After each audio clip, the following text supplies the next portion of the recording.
Hello everybody, this is Beanie Undead and welcome to another episode of Games Theory. Today we're going to be talking about the game Watchdogs by Ubisoft Entertainment.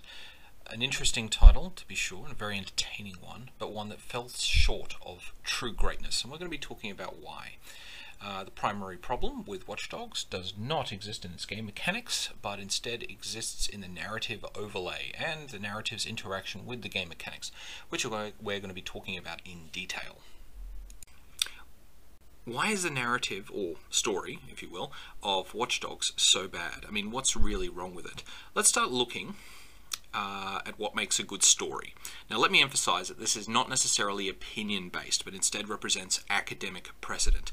There is a science, in very big inverted commas, of sorts, behind stories and narrative arcs, which is the reason why some stories succeed and become famous, and other stories are considered awful and never become famous. Now, according to people like Bertrand Bruce in his paper Reading Education Report Number 5, What Makes a Good Story, one must avoid prescriptive or structural advice of story creation and look for qualities. In this, the qualities of a good story at an academic level include the following, and these can be included in any structural order. Okay, so they are economy, continuity, continuity in this case involving the interconnected nature of plot elements, and balance. Now, the narrative of Watchdogs unfortunately fails with regards to every single one of these qualities. It has poor economy, an intermittent sense of narrative continuity, a demand for unreasonable assumptions from its audience, its player base, and most of all, a very poor sense of balance with regards to the weight of characters and the weight of elements of plot flow. Now, the story of Watchdogs begins in the middle of a cyber heist at a hotel called the Merlot, setting up the main character of the story, Aiden Pierce, as a calm, under-pressure grunt who does the muscle work for a hacker called Damien. Now that's how it starts. If we're going to examine this story and where it goes, and the elements of the story with regards to continuity, economy, etc., we've got to examine the story. So I'm about to go through a bit of a summary of this. Now, while stealing money from the hotel server, another hacker attempts to hack Damien's intrusion, and rather than following their original plan, that is the plan by Aiden and Damien, Damien places Aiden in danger by not severing the link quick enough and risking a trace. Now, the trace against Aiden and Damien succeeds, and the identity of the two is revealed, resulting in the owner of the hotel attempting to assassinate both Damien and Aiden in order to conceal a video recording they unknowingly downloaded during the theft. Okay, now, the assassination attempts against Aiden and Damien fail, but Aiden's niece is killed in a resulting car accident, and Damien's leg is broken beyond repair, placing him in a permanent leg brace. The game itself begins a year after these non-interactive narrative elements, because they're all done through cutscenes, when Aiden and Damien have gone their separate ways, and Aiden is looking for revenge against the unknown conspirators associated with the hotel he was robbing, responsible for the death of his niece. He begins this process by hunting down the shooter, in inverted commas, that is the criminal responsible for shooting out his car tires and killing his niece in the assassination attempt against him a year earlier. Aiden and his hitman friend Geordie apprehend the shooter and escape the stadium with the shooter. Now, working with a mysterious distorted voice on the end of his phone by the name of Bad Boy 17, Aiden begins the process of investigating his niece's killer. Now, while he's doing this, he develops, mostly through gameplay, his reputation as a vigilante by ambushing criminal convoys, conducting assassination missions, saving citizens from profiled criminals, and assisting fixers with various criminal activities. Now, many of these activities are conducted against a Chicago gang known as the South Club, run by millionaire, possibly billionaire crime boss Lucky Quinn. Periodically, he interacts with his blonde sister, that's Aiden. He periodically interacts with his blonde sister and tablet-using nephew, going by the names of Nikki and Jax Pierce, who are still suffering, to different degrees, from the car accident in which Aiden's niece, that's Nikki's child, was killed. They attend the grave of Aiden's niece and are confused as to who else has been periodically laying flowers at the girl's grave, because it isn't either of them. After a while, it is made known to Aiden that Bad Boy 17 is in fact a tattooed woman called Clara, who assists him in finding an abandoned CTOS research facility. Now, CTOS is the operating system that has networked the whole of Chicago. You might call it a central element to the game, but it isn't really, and I'll explain why later. Damien then kidnaps Aiden's sister Nikki, He blackmails Aiden into investigating the hits that were ordered against them by threatening Nikki. Now, Aiden was doing this anyway, but it's complicated. Anyway, Aiden and Clara reactivate the CTOS research facility and use it to hunt down another master hacker named T-Bone. During this process, yet another hacker called Default hacks the research facility and steals their already stolen data. Aiden hunts him down and neutralizes him. Now, Aiden then finds T-Bone and brings him back to the research facility. T-Bone points out that the Merlot Hotel, the hacking of which started the whole story, is owned by mob boss Lucky Quinn. It is also revealed that Clara worked with Lucky Quinn in providing the mob boss with Aiden and Daniel's information following the original Merlot job. Aiden rescues his sister from Damien's henchmen and sends them into hiding. He also learns that Damien is secretly working for a corporation known as Bloom, who owns the CTOS network and employs various disreputable mercenaries to act as their personal security, for reasons unknown. Aiden realizes that Lucky Quinn organised the hit that killed his niece and infiltrates his way into the Merlot Hotel. He kills Lucky Quinn by hacking his pacemaker and finds out that the reason why he organised the hit in the first place was because Aiden and Damien had inadvertently stolen a video showing the mayor of Chicago killing a woman. Lucky Quinn did not want this information getting out, as it was good blackmail material. That's why he tried to kill Aiden and Damien in the first place. After Lucky Quinn's death, Aiden realizes that Lucky Quinn had arranged to have Clara killed for reasons involving, well, a distinct reduction in her desire to cooperate, we'll say. Aiden rushes to save her and finds her laying flowers at the grave of his niece, solving the mystery regarding who was laying the flowers, established at the beginning. At that moment, a small army of gunmen turn up and shoot up the graveyard, killing Clara in a scripted death. A death that was highly avoidable, but it was, it should have been highly avoidable, but the cutscene prevented that. Aiden kills them all. That's when T-Bone decides to leave and go back into hiding. Now, Damien re-enters the story at this point and reveals that he has now got complete access to the CTOS network of Chicago and attempts to murder Aiden as he is attempting to trace Damien's location. T-Bone returns and returns to Aiden and helps him. After a chaotic chase around town, Aiden tracks Damien to a lighthouse where Geordie, that's Aiden's old partner from the beginning of the game, reveals that he is now working for Damien. Aiden knocks Geordie off the lighthouse and shoots Damien in the head. Roll credits. That is the entire story. So, let's get down to it. If this story was a high school paper, the first words written on the criteria sheet would be interesting. There is no doubt that this plot is interesting. Somebody had some good ideas here, but do not confuse interesting with good. The Titanic was a very interesting ship. It was not, however, a good ship. The first thing wrong with this story is its poor economy, and that's what we're going to look at first. Now, economy in literature refers to a story's focus on thematic meaning and the avoidance of either narrative waste or counter-thematic confusion. I'll explain. Every story, no matter what it is, contains themes. They're very difficult to avoid. Contrary to most Google searches, however, a theme is not a single word. The theme of Watchdogs is not hacking or shooting. These concepts are explored by the game, but are definitely not amongst its themes. A theme is an opinion or an idea implicitly expressed by a narrative when examined as a whole. It can sometimes be explicit, but most of the time it is implicit. Every part of the story should, in some way, in order to have good economy, support a theme.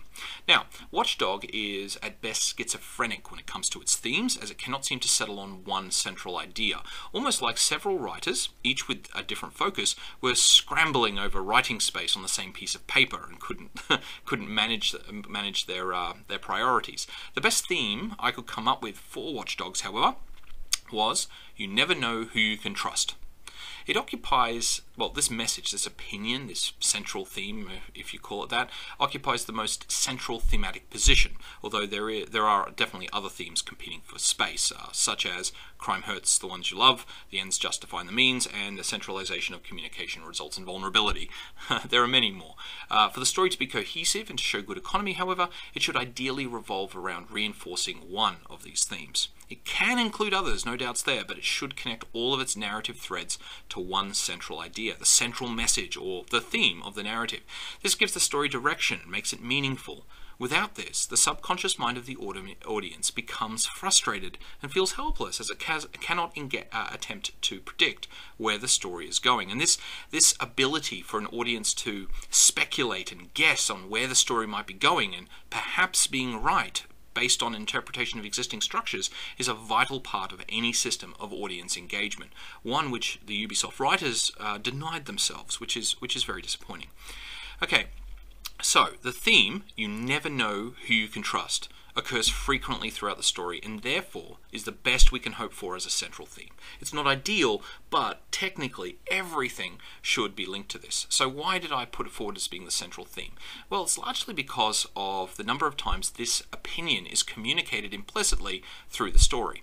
So, Damien, Aiden's original partner, turns against Aiden and becomes the central villain. You never know who you can trust. Geordie, Aiden's next partner, betrays Aiden and joins Damien. You never know who you can trust. Aiden lies to his sister about hunting down criminals. You never know who you can trust. Clara operates under the moniker of Bad Boy 17, even though she is definitely not a bad boy and is definitely not 17. Okay, again, you never know who you can trust. Clara turns out to be the one who handed over Aiden's family information to Lucky Quinn. You never know who you can trust. Jax, Aiden's nephew, does not trust anyone and maintains control by not speaking to anybody. Why?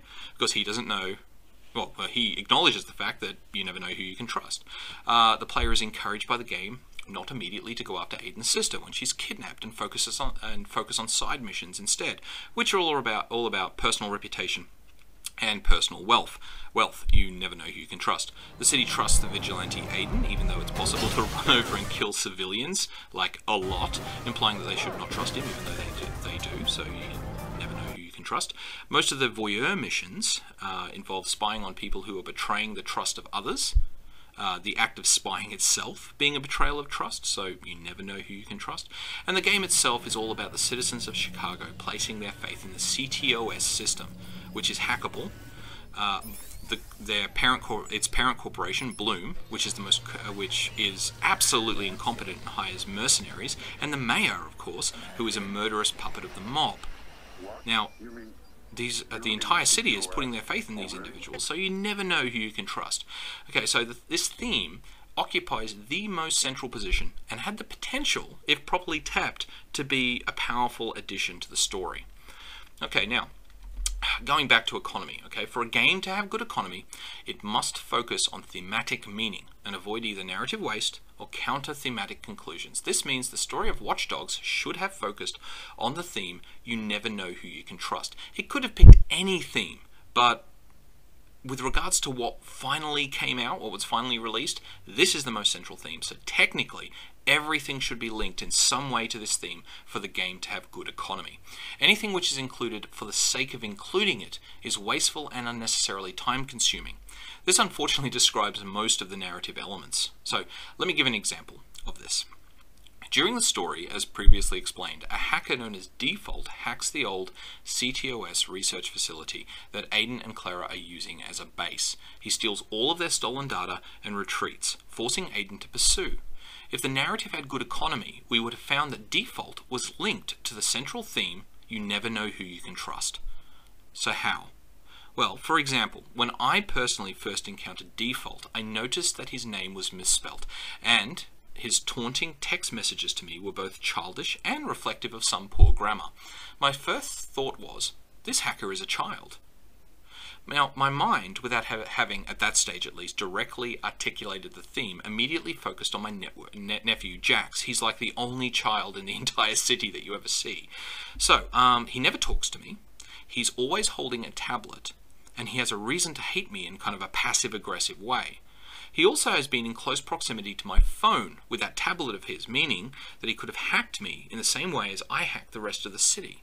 My mind was attempting to link what was going on with the existing elements of the story and a possible theme, namely, you never know who you can trust. Not only that, but this story arc would have given various, as yet unused, elements meaning, including Jax himself, the fact that he does not talk, his obsession with his tablet, and Default's bad spelling and grammar. Giving all of these elements meaning beyond simple existence would have been good economy, and together would have tied Default and/or Jax to the central theme of the narrative. It could have even been extended to Aiden's sister, Nikki. Perhaps she's the villain Aiden has been hunting all this time. And when the mob had Aiden's niece killed by accident, they had really been aiming for Nikki. That's the reason why she doesn't seem bothered at all and hold Aiden responsible. Like, she's the most together of the pair. It would have been great, and it would have tied everything together. And I'm not saying that this idea is that my idea is better than others. I'm just saying that from a structural point of view, it would have linked everything quite well. Now, instead, Ubisoft included Default for no other reason than extending gameplay. He turns out to be a random DJ, unintroduced before he appears randomly to steal information. He has bad grammar for no reason. He has bad spelling for no reason. He knows about the secret, almost mythical CTOS research station for no reason. He attacks Aiden for no reason. He knows of Clara's past for no reason. He reveals Clara's past for no reason. Also, the inclusion of Jack's tablet has no purpose. Jack's lack of dialogue has no purpose. Everything is disconnected, and this entire section could have been removed without influencing the story in the slightest. In fact, if Default never existed the entire time, the story would have made just as much sense as it does now. This is what poor economy is: purposeless and wasteful narrative elements that could have been included in a thematic way to great effect. A wasted opportunity, in other words. Okay, now, the final part of Watchdogs' poor narrative economy is its inclusion of what we call counter-thematic confusion. There are many examples of this, but the most pronounced actually exists in the character of Nikki, Aiden's sister. Counter-thematic confusion refers to the confusion which results because of elements that go against what we call the thematic grain of the story. In this case, the theme is you never know who you can trust, something which goes against that thematic grain. So the character Nikki, Aiden's sister, exists in stark contrast to almost every theme in the story. Her daughter was killed as a result of Aiden's association, and she still trusts him. She is kidnapped by Aiden's former associates and held hostage. But she still trusts him. The former associate I'm talking about is, of course, Damien. At the grave of her daughter, she ends up consoling Aiden. Not the other way around. She ends up consoling Aiden and telling him that her daughter's death was not his fault, when it clearly was. Okay, if it hadn't been for Aiden's criminal affiliations, his niece would still be alive. Her reactions are shocking, to say the least, which would be fine if there was a thematic angle to her behaviour. If, for example, she was the arch-villain and the death of her daughter was actually her fault. But there isn't one. There's not one. She is as she is presented, without a shred of depth. And this confuses the theme. You never know who you can trust. Crime hurts the ones you love. The ends justify the means. And the centralization of communication results in vulnerability. All of these themes are actually conflicted. So it doesn't matter which theme you regard as being personally the central theme of the story, which everything should be connected to. Nikki's presence actually is counterintuitive regarding the promotion of these themes in the story.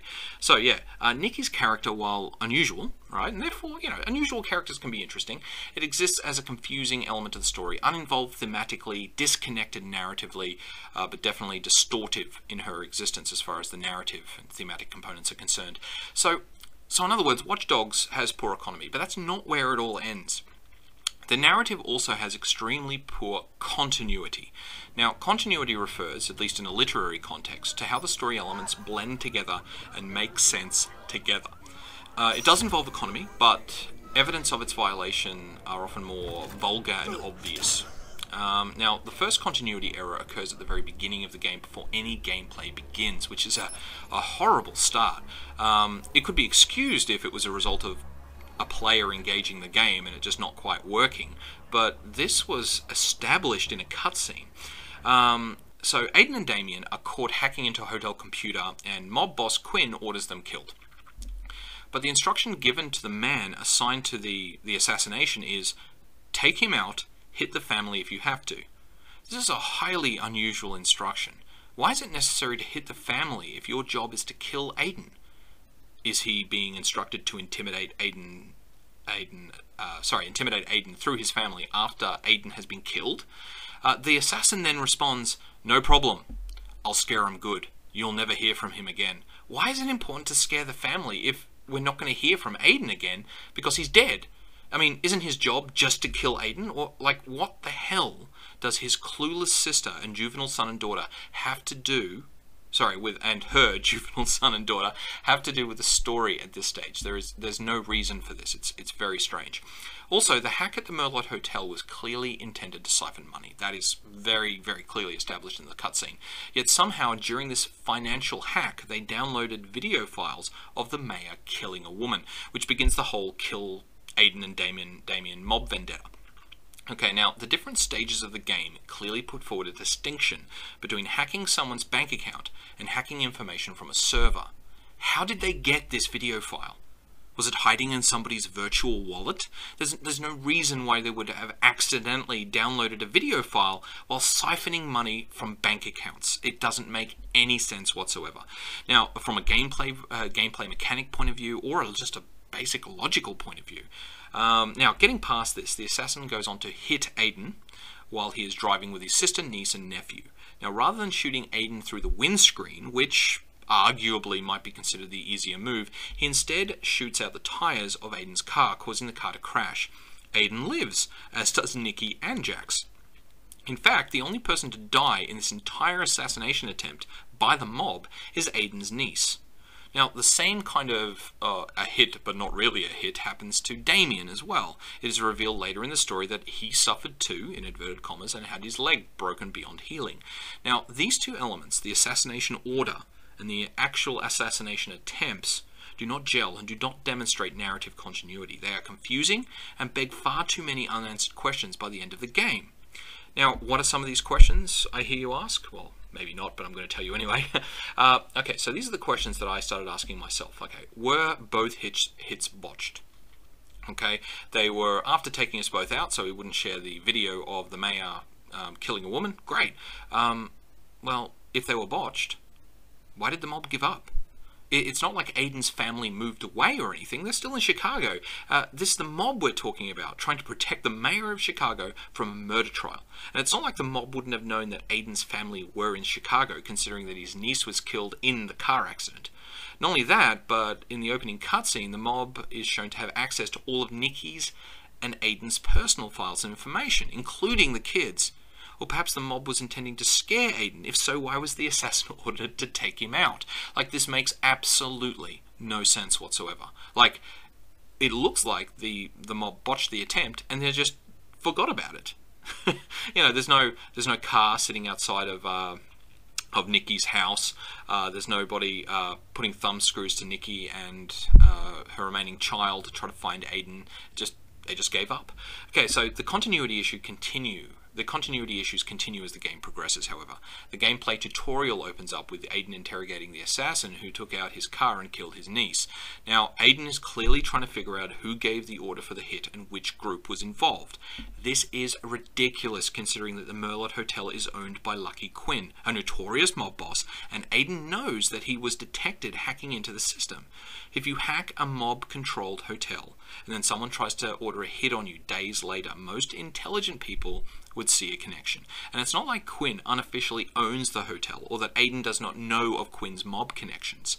These examples of Aiden's knowledge are clearly established throughout the game. The entire plot is based on something which denies continuity. The idea that Aiden is confused as to who ordered a hit against him when he was hacking into a mob-controlled hotel that detected his presence. It doesn't make any sense. Now, there are other plot developments that contradict each other and deny continuity as well. For example, when Aiden and Clara first find the abandoned and extremely secret CTOS Research Center. This is a CTOS Research Center which is considered legendary to the point where nobody really thinks it exists. Clara describes it as being unhackable. Unhackable for two reasons. Number one, it's the beginning of the CTOS network. It's the place where it all started. And nobody knows it exists but them. A few scenes later, however, Default, the hacker we talked about earlier, hacks into the very same research center and steals all the information from their database.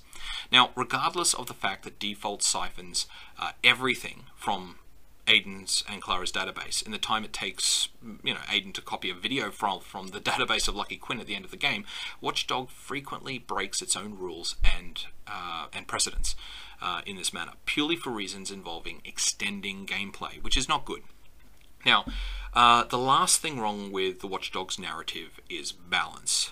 The characters and plot elements are not sufficiently balanced with regards to relative importance versus screen time. Now, most literary academics put forward balance in narratives as being the relative emphasis of characters and plot elements that directly promote the audience's understanding of the world. Now, the ultimate goal of narrative balance is to allow the audience, in this case the player, to understand the world and, through the world, character motivations. The primary element of the world is the CTOS network. It follows then that the character of the network should have been engaged to the most comprehensive degree. We should know everything about the CTOS network, when it first started, why it was brought in, the politics of its inclusion in Chicago. That should be a central focus, and the plot and the themes and everything else should really tie into it. Believe it or not, we can actually base the scale of required importance of each story element from the start point of CTOS. So, for example, the CTOS network would be at the top of our list, the element that requires the most emphasis in the story. Next would be Bloom, as they are the organization that built CTOS. Next would be the mayor, as he would have been there, would have been the individual who allowed the CTOS network to be installed in Chicago in the first place. Next would have been next would have been Bloom's CEO, as she would have worked with the mayor to make the installation happen. Then would have been DedSec, which opposed the installation and the corresponding system of surveillance the CTOS system promotes. Then there would have been Clara, who works with or around, never really clear, DedSec. Then there would have been Aiden, who was working with Clara. Then there would have been Damien, who was working with Aiden. Then there would have been Nikki and Jax, who were related to Aiden, soon to be kidnapped by Damien. And then finally there would have been Lucky Quinn and the corresponding plot threads to do with the Mafia. Okay, so that's generally how it's supposed to go.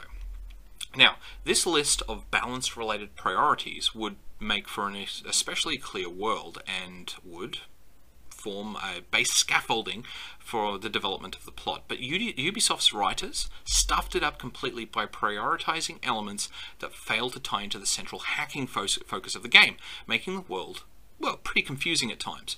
CTOS network is way down the list, existing as background distraction rather than central story focus. We never really get to find out all about it and where it actually came from. I mean, there are elements of it in play, but it's definitely not a priority. Now, Aiden's quest for revenge seldom even touches the CTOS network plotline, as Lucky Quinn is promoted from the bottom of the focus list to the top as being Aiden's primary target. Interesting. It's basically a Grand Theft Auto plot with this interconnected Chicago running in the background. The interconnected nature of the world, which defines Watch Dogs, is not even commented on in the capacity of Aiden's quest for revenge. Not really, not at the start. And enters the story only through Damien, who is elevated to amazing heights within the plot focus hierarchy that are unfortunately separate from Lucky Quinn's plotline completely, which is also right at the top. There are literally multiple disconnected stories running next to each other in Watch Dogs, making it very difficult to track. Now, this would be fine if the plot was delivered in an interpretive way, like a la Dark Souls, through player interactions with the environment, but the game is striving for a cutscene-dominated narrative. And if it does this, it needs to follow the rules. Okay? As it exists at the moment, it haphazardly constructs an explosion of disproportionately emphasized ideas. And this, of course, impacts both economy and continuity. So there it is, everybody. Watch Dogs, a great system of gaming mechanics overlaid with a slapdash and childish narrative, resulting in a game which falls short of the next-gen title. As always, the game is being critiqued and marked, not out of hate, but out of love. Watch Dogs has the potential to be an absolutely fantastic game, if it only would get the basics right. See you all next time.